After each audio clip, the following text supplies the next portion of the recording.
Hello everyone, अपना reaction पर आपका स्वागत है। आज हम जिस वीडियो पर रिएक्ट करने जा रहे हैं उस वीडियो का टाइटल है ये आपके विमान पुराण में क्या लिखा था हजारों साल पहले, पुराने एयरप्लेन। ठीक है, तो ये इसकी पहला पार्ट हम कर चुके हैं, ये इसका सेकंड पार्ट है। ठीक है, तो हमने पहले पार्ट में काफ़ी डिस्कशन किया था अपने विमान शास्त्र के बारे में, तो अब दूसरा देखते हैं क्या है इसमें। अगर आप न्यू है चैनल पे, चैनल को सब्सक्राइब कर लीजिएगा और अपने सनातनी धर्म पर प्राउड फील कीजिएगा। तो वीडियो को शुरू करते हैं।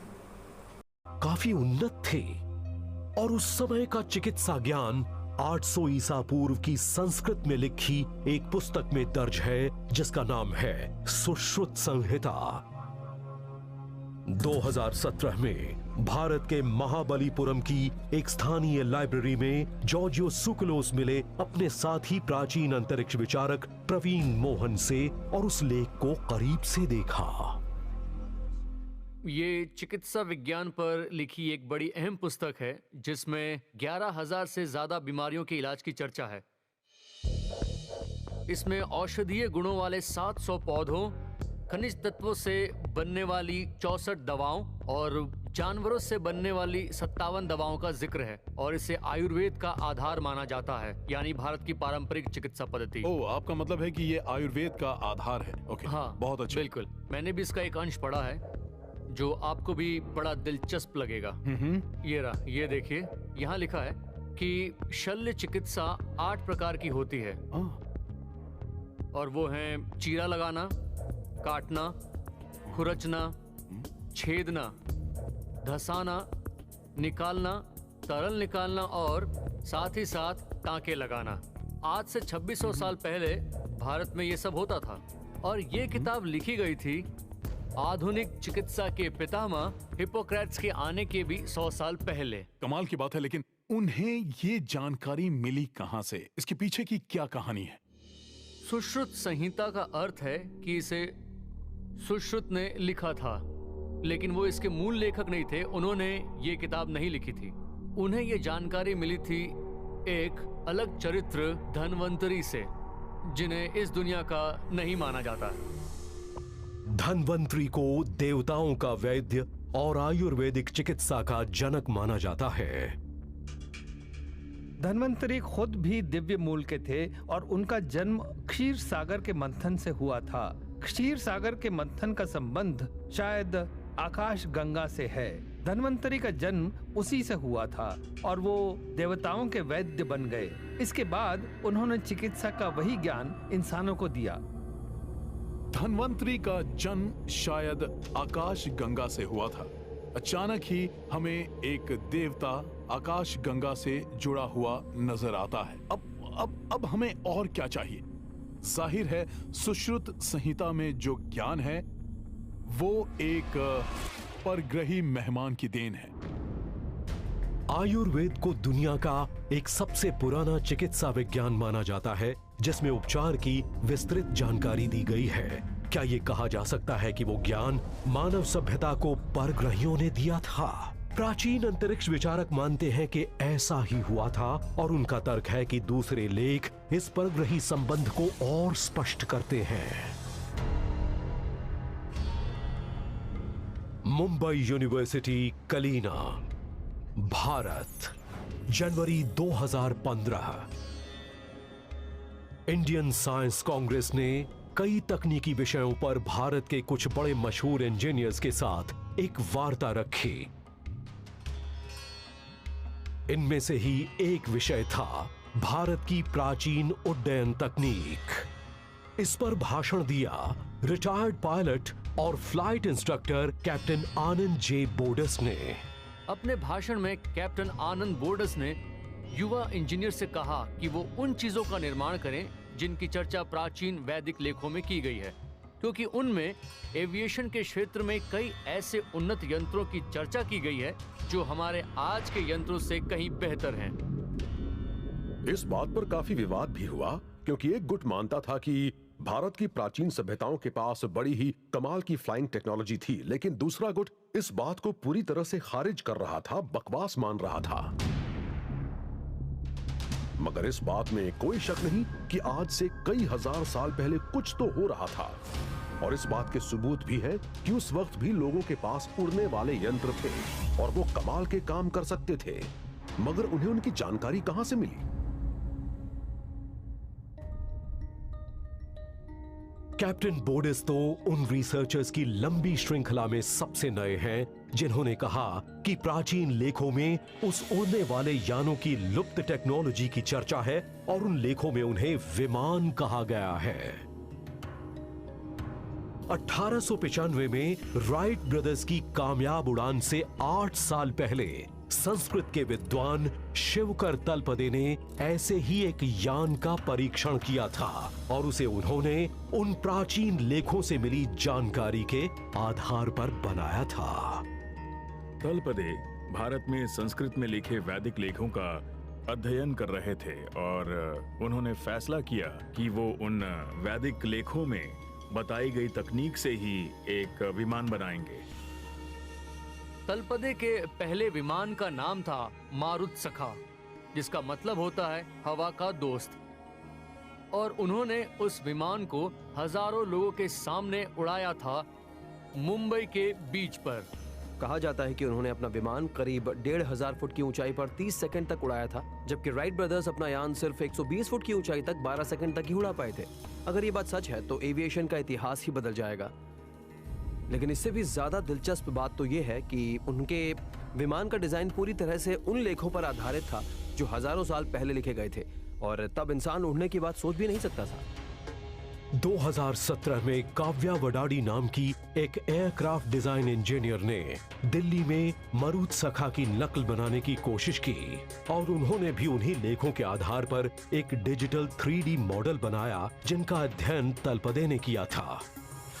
उन्होंने अपनी वो डिजिटल फाइल एक aerospace system engineer Travis Taylor को भेजी ताकि वो उसे 3D प्रिंट करके एक विंड टनल में उसकी एरोडायनामिक खूबियों की जांच कर सकें।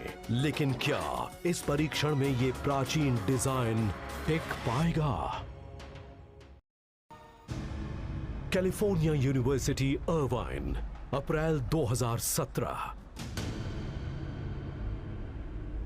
एरोस्पेस इंजीनियर ट्रेविस टेलर को एक विमान का मॉडल मिला जिसे बनाया गया था भारत के प्राचीन लेखों में दर्ज एक डिजाइन के आधार पर, और माना जाता है कि वो लेख 500 ईसा पूर्व में लिखे गए थे।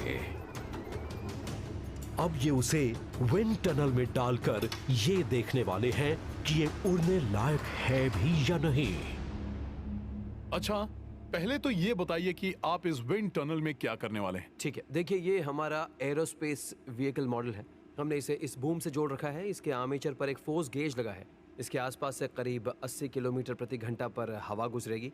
इसके बाद हम इसके ऊपर लगने वाले बल को मापेंगे और तब पता चलेगा कि ये उड़ सकता है या नहीं। ये मॉडल एरोडायनामिकली सही है या नहीं, इसका पता लगाने के लिए आप इसमें किस तरह के संकेत देखने वाले हैं? देखिए, हम सबसे पहले तो सामान्य फोर्स को मापेंगे। वो सामान्य फोर्स ऊपर और नीचे की होगी। अगर ये ऊपर जाता है तो ये बड़ी अच्छी बात होगी, क्योंकि उसका मतलब होगा कि ये ऊपर उठ रहा है। और विमान भी ऐसे ही उड़ते हैं। जब कोई विमान चलने के बाद आगे बढ़ता है और उड़ता है तो उसे लिफ्ट मिलती है। हम एक और चीज नहीं देखना चाहते हैं कि ये दाएं बाएं जाए या फिर असमान तरीके से ऊपर नीचे जाए, क्योंकि उसका मतलब होगा कि ये स्थिर नहीं है। बहुत खूब, चलिए इसे चलाते हैं, फिर देखते हैं कि ये क्या करता है। हाँ, चलाते हैं।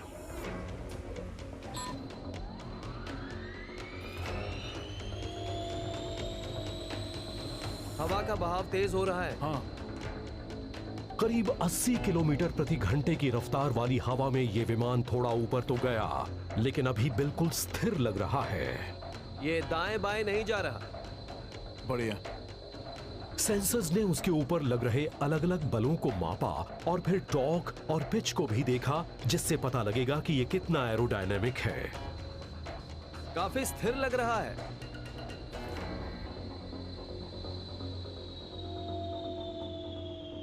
ओके, चलिए अब नतीजे देखते हैं। हमने इस परीक्षण के दौरान सामान्य फोर्स को देखा, और जब इस मॉडल ने लिफ्ट किया तब वो फोर्स करीब 13 ग्राम से 26 ग्राम के बीच थी। मतलब इसे लिफ्ट मिल रही है, और हमारे इस विंड टनल एक्सपेरिमेंट में इसे पॉजिटिव लिफ्ट मिली है, वैसे ही जैसे एक प्लेन को मिलनी चाहिए। क्या आपने ऐसी किसी चीज से इस तरह के नतीजे की उम्मीद की थी? देखिए, इसका आकार तो मुझे लिफ्ट करने लायक लगा था, लेकिन तब तक कुछ कहा नहीं जा सकता जब तक हम आजमा ना लें। और अब हमारे पास जो नतीजे हैं उनसे हम ये बात दावे से कह सकते हैं। और आप इसके बारे में उन लोगों के सवाल का क्या जवाब देंगे जो इस बात से इनकार करेंगे कि ये उस लेख के आधार पर नहीं बना हो सकता जो करीब 1800 साल पहले लिखा गया था? मैं तो बस यही कह सकता हूँ कि हमने एक वैज्ञानिक प्रयोग किया है और उसके नतीजे बताते हैं कि उन लेखों से जो मॉडल बनाया गया है वो पूरी तरह से एरोडायनामिक है। प्राचीन भारतीय लेखों के आधार पर बने एक विमान के मॉडल की जांच करने पर पता लगा कि वो उड़ सकता है। तो क्या यह संभव है कि हम उन प्राचीन भारतीय लेखों को पढ़कर उस उन्नत टेक्नोलॉजी की रचना फिर से कर सकते हैं जो आज से हजारों साल पहले। तो वीडियो को हम यहाँ पर रुकते हैं और ये सेकंड पार्ट था इसका। और इसमें जो विमान के बारे में बात बताई गई थी कि पहले मतलब 30 सेकंड्स तक उड़ा था, पता नहीं 120 मीटर उड़ा था, कितना उड़ा था, जो कि राइट ब्रदर्स ने बनाया था।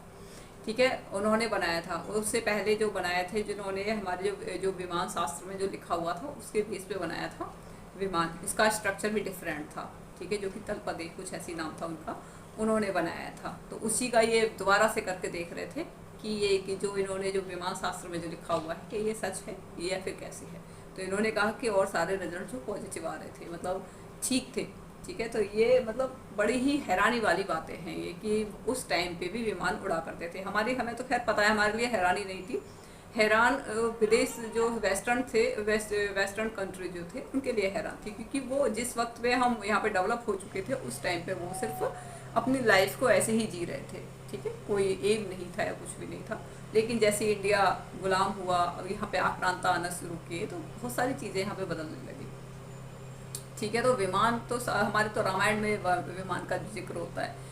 ठीक है, पुष्पक विमान बोला जाता है और भी कई जगह विमान का जिक्र होता है। तो यहाँ पे तो विमान शुरू से ही मतलब है, क्योंकि संस्कृति आप इसका क्या होता है कि जब साइंस बहुत ज़्यादा हाई लेवल पे होती है ना, तो एक टाइम ऐसा आता है कि खुद ही विनाश कर देते हैं जो ज़्यादा। अब मान लो कभी तीसरा वर्ल्ड युद्ध हुआ, ठीक है, तीसरा विश्व युद्ध होने लग गया, तो क्या है कि जब युद्ध होते हैं ना, तो क्या है कि पूरी संस्कृति तहस नहस हो जाती है, सब कुछ खत्म हो जाता है, कोई प्रूफ ही नहीं बचता, बिल्कुल धरती पूरी तरीके से नष्ट हो जाती है। तो ऐसे ही जाने कितनी बार ये सारी चीज़ें बनी होंगी, कितनी बार ये संस्कृति मिटी होंगी। ठीक है ना, लेकिन क्या है कि जो हिंदू कल्चर है, हिंदू संस्कृति है, उन्होंने इन सब चीज़ों को बड़े ही संजो के रखा हुआ है। वो एक पीढ़ी से दूसरी पीढ़ी तक पहले सुनाया करते थे, उसके बाद में फिर उन्होंने लिखना शुरू करा। इतने बड़े बड़े डॉक्यूमेंट्स हैं, सारा कुछ रिटर्न में लिखा हुआ है, तो कितना प्राउड होता है। और फिर हमें कोई ज्ञान देने के लिए आ जाता है कि आपके धर्म में तो ये है, आपके धर्म में, हमारे धर्म में बहुत कुछ है, कभी पढ़ के देखना, बहुत नॉलेज गेन होगी, आप अपना भूल जाओगे। ठीक है ना, तो ये चीज़ें हैं। और मैं हिंदुओं से कहना चाहूँगी कि आप अपने धर्म को पढ़िए, बहुत प्राउड महसूस होता है अपने धर्म को जब पढ़ते हैं। ठीक है, इधर उधर भागने की ज़रूरत नहीं है कि वहाँ से कभी कहीं पे माथा टेक के आगे, कभी कहीं पे माथा टेक के आगे। अपने गॉड बहुत सारे हैं, वहाँ पे जाइए, वहाँ पे जहाँ पे आपको पूजा पाठ करना वहाँ पे कीजिए। ठीक है, तो बहुत अच्छी वीडियो है, बड़ा ही, और ये पूरा विमान शास्त्र के बारे में पूरी डॉक्यूमेंट्री है। और आगे भी देखते हैं तीसरी जो वीडियो है, बड़ा ही अच्छा लगता है इस तरीके की वीडियो, मुझे तो बहुत प्राउड होता है और मैं बार बार देखती हूँ ऐसी वीडियोस। और अपनी हिस्ट्री को जानने का मुझे बहुत अच्छा लगता है कि हमारे साथ में क्या गलत हुआ है, क्या हमने आविष्कार किए हैं, क्या हमारे पूर्वज रहे हैं, किस तरीके की उनकी नॉलेज थी, किस तरीके का उनका रहना सहना था। बहुत मन करता है इन सब चीज़ों को जानने का। ठीक है, हमारे इसमें तो हिंदुज़म में तो देखो कितनी ज़्यादा नॉलेज थी, कितने ज़्यादा समझदार लोग थे कि क्या होता था कि आप उसमें नहीं कर सकते शादी, जैसे शादी का बताते हैं, जैसे मैंने अदर में देखती हूँ बहन भाइयों के साथ में शादी हो जाती है, कजन्स के साथ में शादी हो जाती है। तो बड़ा ही मतलब लैक ऑफ नॉलेज, या फिर आप ये कह सकते हैं कि कोई संस्कृति नहीं थी। हमारे यहाँ तो हर चीज़ बड़ी साइंटिफिक थी, हर चीज़। ठीक है, वो तो एक नैरेटिव सेट किया गया, हिंदुओं को बेवकूफ़ बोला गया। और क्या होता है कि जब आप गुलाम हो जाते हो ना, तो दुनिया मुँह उठा के कुछ भी बोलना शुरू कर देती है। अब जैसे कि अब ये ब्रिटेन का ही सुन लीजिए, वो बकवास कर रहे थे ट्वीटर पे, जब चंद्रयान 3 को हमने लॉन्च किया था। ठीक है, तो अभी क्या है कि उनकी जो मानसिकता है ना, अभी भी उनको लगता है कि अभी भारत गुलाम है उनका। ठीक है, उनको ये नहीं पता है कि वो मुट्ठी भरे जरा से हैं। ठीक है, उनकी कोई औकात नहीं है भारत के सामने। तो वो भी अभी ट्वीट करते रहते हैं कि इनको वो देना बंद करें। ये हमें किसी का कुछ भी नहीं चाहिए, हमारे पास में ऑलरेडी है। हमारा कोहिनूर हीरा है ना, उसे वापस कर देना। हम भिखमंगे नहीं है, हमारा लिया हुआ चोरी किया हुआ आपके पास है, उसे वापस कर दीजिएगा, काफ़ी है इतना ही। तो बड़ी अच्छी वीडियो है और बड़ा ही प्राउड होता है। तो और आप बताइएगा आपको किस तरीके कैसी लगी ये रिएक्शन, कैसा लगा ये रिएक्शन। अगर आपको ये वीडियो पसंद आई हो तो आप इस चैनल को सब्सक्राइब कर दीजिए, लाइक कर दीजिए, शेयर जरूर कर दीजिएगा। जय श्री राम, और कमेंट में जय श्री राम जरूर लिखिएगा।